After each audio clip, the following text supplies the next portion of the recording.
Good morning, children. Hope that all of you are safe at home. You had studied the first two modules of the third lesson in history in the earliest cities. Now let us try to learn the third part of that lesson.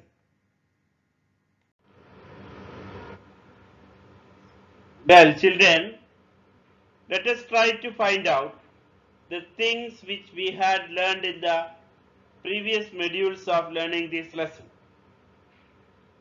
You have learned about features of cities which were found in Punjab and Sindh in Pakistan, Gujarat, Rajasthan, Haryana, Punjab, some parts of Uttar Pradesh and Maharashtra in India. There was a well-developed drainage system in those days.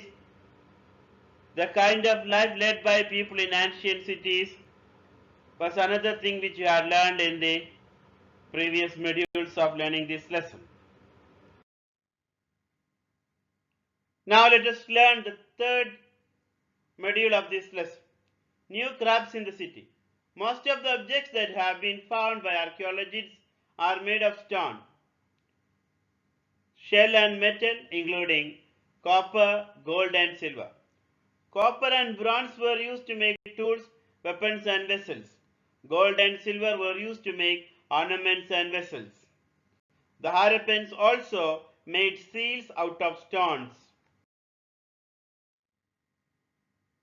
The Harappans also made pots with beautiful black designs.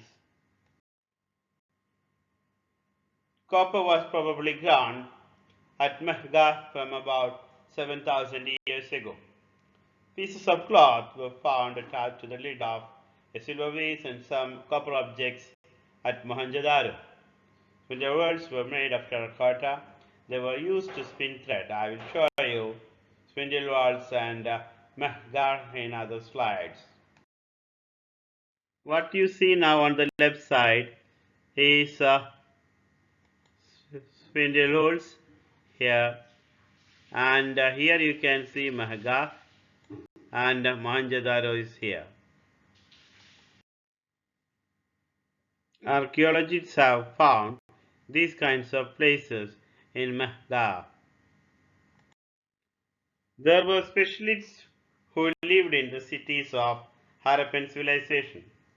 A specialist is a person who is trained to do only one kind of work, for example, cutting stones or carving seals. There were specialists who lived in cities of Indian subcontinent around 4,700 years ago.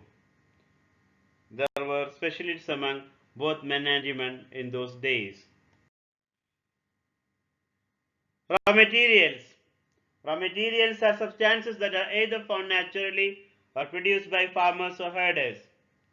These are then processed to produce finished goods. Raw materials such as copper, gold and silver had to be brought from distant places. The Harappans probably got copper from present-day Rajasthan and even from the Sultanate of Oman in West Asia. Tin seems to have been brought from Afghanistan and gold from present-day Karnataka. While many people lived in the cities, there were many others who were living in the countryside and they grew crops and took care of animals. These farmers and herders supplied food to craftspersons, scribes and rulers in the cities. Harappans grew wheat, mustard, rice, barley and pulses. They domesticated animals. They took care of sheep, goat and buffalo. Water and pastures were available around settlements. Large herds of animals were taken to greater distances in search of grass and water during the summer season. You can see a kind of farm of the Harappan civilization on the left side.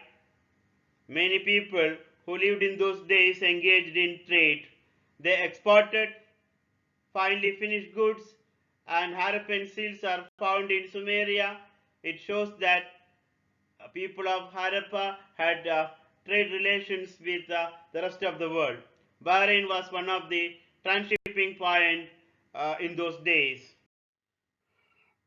Dear students, please try to find out answers to these questions.